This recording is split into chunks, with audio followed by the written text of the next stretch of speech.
au fait, magnétiseur, c'est un don ou pas? Alors, certains, avec une phrase catégorique, me diront, non, jamais, ce n'est pas un don, tout le monde a. Bien sûr, ce serait débile de vous dire que tout le monde n'a pas d'énergie. Il n'y a rien à voir entre avoir de l'énergie, ce qui est normal puisque nous faisons partie de l'univers et que l'univers c'est de l'énergie complète, et être magnétiseur. Il n'y a rien à voir. Et souvent, ceux qui ne se servent pas du magnétisme, eh bien, insistent à me dire, mais non, c'est pas un don. Ça dépend de la façon dont tu vois ce qui est un don. Regarde, on va analyser le don et tu vas comprendre que on peut être beaucoup plus équilibré. Alors vous allez me dire, c'est mon côté balance qui aime bien équilibrer les choses. Qu'est-ce qu'un don? Eh bien, un don, c'est la définition du mot don, c'est savoir. Alors vous allez voir, je vais vous le donner. Le don, c'est une action, c'est une disposition innée pour quelque chose. C'est une aptitude. Gardez ce mot. D'accord? C'est avoir du génie. C'est avoir un talent. Vous avez vu ce que c'est qu'un don? C'est ça un don. C'est avoir une disposition. Mais tout le monde a des dispositions, puisque nous sommes tous énergie. Mais ce qui va aller plus loin que le mot don, c'est l'aptitude. Je vais vous prendre un petit exemple simple. C'est l'histoire que Jésus raconte dans les évangiles. C'est un roi qui s'en va pendant quelque temps et il va faire venir donc ses serviteurs et il va en choisir quelques-uns parmi tous parce qu'il savait qu'ils avaient une aptitude. Eh oui, mais rappelez-vous, aptitude, c'est le synonyme de don, un des synonymes de don. Il prend le premier, il lui dit, ben voilà, toi, tu es ceci, tu as telle qualité, de qualité, je te donne 10 talents. Donc lui, il prend les 10 talents, il remercie le maître, il envoie un deuxième, il lui en donne 5, au troisième, il lui en donne 3, et au dernier, il lui en donne 1. C'est à peu près ça, hein, d'accord? Et chacun donc avait une aptitude, et chacun a reçu un don, des talents de leur maître. Mais vous allez remarquer que pas tous vont s'en servir ou vont multiplier ce choix ou ce don pour en faire quelque chose de merveilleux. Quelques années après, nous dit Jésus, dans les évangiles, le maître revient, puis il leur dit, ben, voilà, il est réuni, il leur dit, voilà, j'ai passé un bon séjour, ça a été exceptionnel, maintenant, qu'est-ce que vous avez prévu pour moi? Donc le premier lui dit, maître, tu m'as fait confiance, tu avais vu que j'avais l'aptitude, eh bien, de gérer 10 talents, eh bien, pour te remercier, j'ai pris ces 10 talents, et j'en ai fait 10 autres. Donc je te donne tes 10 premiers talents et je t'en rends 10. Et je te remercie. Et le maître lui dit, rentre dans la gloire de ton maître. Il était fier parce que le maître savait qu'il lui avait donné quelque chose. Il avait été énergétiquement doté eh bien, d'énergie, de puissance, et il a su quoi en faire. Il en a fait 10 de plus. Le deuxième en a fait 5, il en a donné 5, donc il en a donné 10. Le troisième, il a dit, 3, je t'en donne 3 autres, donc il en a fait 6. Et le dernier, lui, il lui a dit, moi je sais, je suis plein d'énergie, je suis plein je suis à l'image de l'univers, mais tu m'as donné un talent, tu sais quoi, comme je sais que c'est compliqué, que toi aussi tu es exigeant, je te rends ton talent parce que je l'ai enterré, voilà, il est là, tu vois, il n'est pas abîmé, et je te rends ton talent. Quand on connaît l'importance du talent, eh bien, avoir du talent ou avoir de l'aptitude pour faire, fructifier le talent, on nous dit qu'il faut savoir pousser, se préparer, amener, conduire, porter.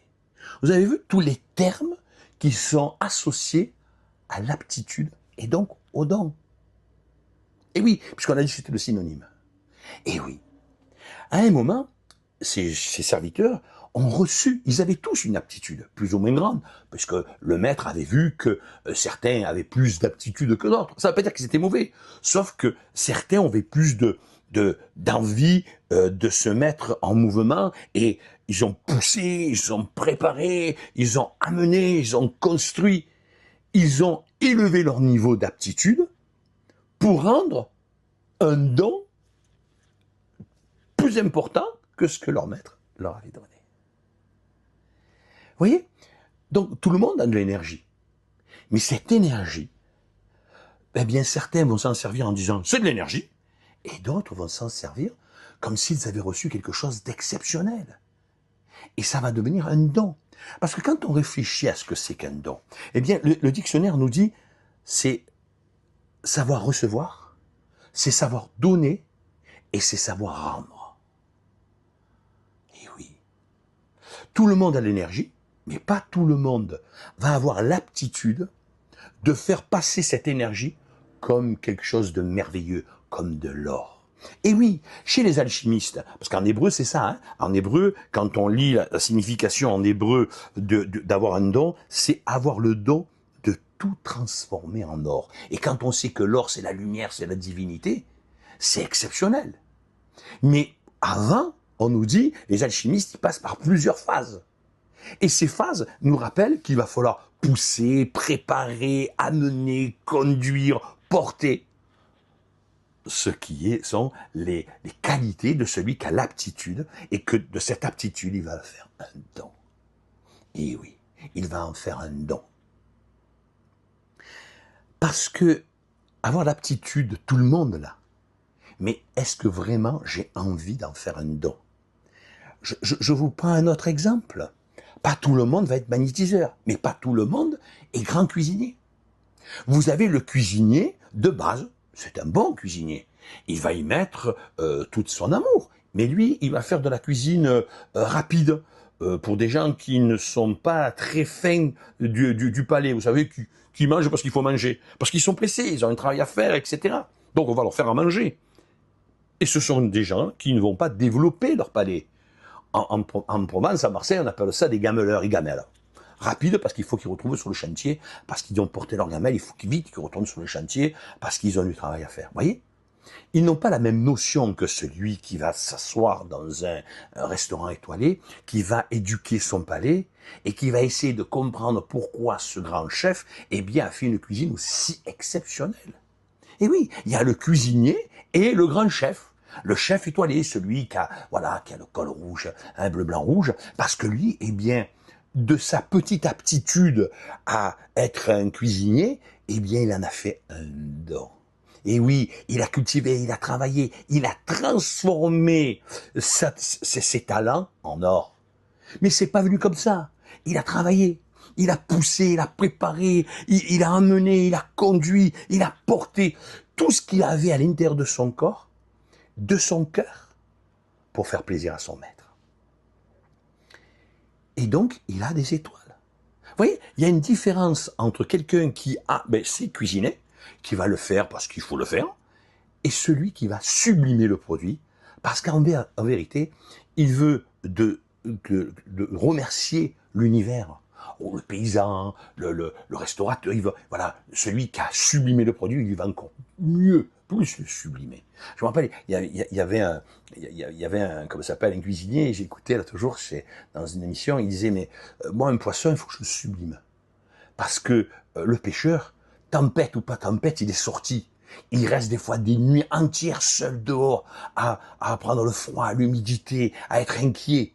Et quand il ramène un beau poisson bien frais, il faut que moi je le sublime. Il reçoit un talent, et il faut que de ce talent, il en fasse une sublimation. C'est ça qui est beau. Vous voyez, d'une aptitude, il va en faire un don. Oui, parce que quand l'autre, il va venir s'asseoir, la personne va s'asseoir à la table de son restaurant, et qui va lui faire goûter ce poisson merveilleux, cuisiné avec amour, mais ramassé avec amour aussi par le pêcheur, et que lui, il va y mettre son talent, son énergie, qui va le porter à la sublimation, l'autre qui a l'habitude de manger des choses exceptionnelles, il va reconnaître le talent du pêcheur qui, lui, va lui porter un poisson frais, et après, du technicien, du cuisinier qui, lui aussi a un talent, mais a su en faire un trésor. Il en a fait une chose merveilleuse, de la lumière, il en a fait de l'or. Et oui, il en a fait un don. Être magnétiseur, c'est ça. Nous avons tous cette énergie. Mais qu'est-ce que je vais en faire? Est-ce que je vais la donner et m'améliorer? Parce que moi, je vois souvent des gens, des thérapeutes que je connais, qui viennent en cabinet chez moi ou qui viennent même en formation. Je me rends compte qu'ils sont restés que dans le béaba. C'est bien, hein? On impose et on se pose pas de questions. Ça marche. Mais c'est plus que ça. C'est plus que ça. Ça, ce n'est pas sublimer, ce n'est pas remercier celui qui vous a donné ce talent. Ce n'est pas remercier le divin qui vous a donné cette énergie. Si vous avez compris que vous avez cette énergie, eh bien, vous avez l'aptitude de magnétiser quelqu'un. Eh bien, faites-en un don, sublimez-le. Vous voyez, on va prendre toujours des exemples. Il y a plein de façons de magnétiser, l'imposition des mains, le fait de dégager, le fait d'exprimer, de parler, de scanner. Tout ça, c'est de l'énergie. Mais est-ce que tous les jours dans ma vie, est-ce que cette aptitude, je vais en faire un don parce que je vais le travailler? Donc, vous voyez, ma position à moi, elle est beaucoup plus délicate, beaucoup plus sensible, équilibrée. Quand quelqu'un vous dira, ce n'est pas un don, c'est pas faux, mais c'est pas vrai. Si cette aptitude, nous l'avons tous, faisant, il faut en faire un don. Il faut que ça devienne de l'or. Il faut que ce magnétisme, cette énergie, elle serve, d'abord elle nous serve à nous, qu'elle serve ceux qu'on aime. Et si j'ai envie de me servir de ces 10 talents, d'en faire 20, et que j'ai envie d'ouvrir un cabinet, et que j'ai envie de faire des choses merveilleuses avec cette énergie, eh bien alors faites-le. Et vous verrez, rappelez-vous que un don, c'est savoir recevoir, c'est savoir donner, et c'est savoir porter et prendre les choses qu'on vous donne. Si on vous a donné cette énergie, et que vous voulez en faire quelque chose, alors faites-le. Mais arrêtez de dire que ce n'est pas un don. Arrêtez. Parce que c'est un don divin. À bientôt.